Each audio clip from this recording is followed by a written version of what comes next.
Well, to be frank, being out of the operational element really puts a whole new focus on challenges, right? We all know that IT is never going to be something that's going to slow down the progression of innovation, but I believe personally that the most difficult challenge is balancing the need to provide services foundational to our success and daily mission, while coming to grips with the innovation imperative that we face as a nation.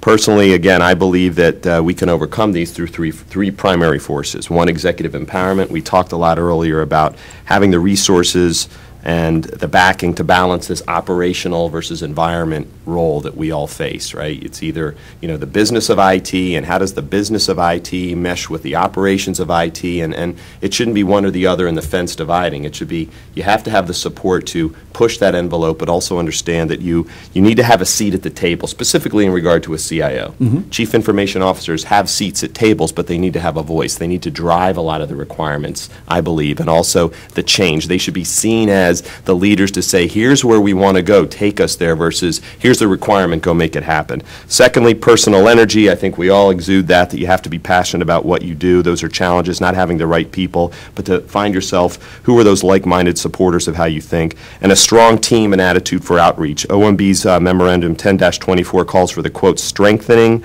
of problem-solving networks. That's embracing, again, the collaborative participatory nature and theme of this presidency.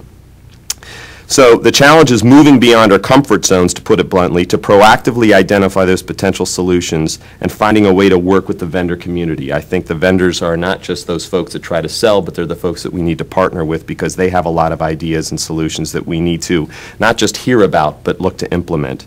And we need to build this culture, as we've been talking about today, of collaborative partnerships that our academic and scientific colleagues, particularly at the DOE, have enjoyed.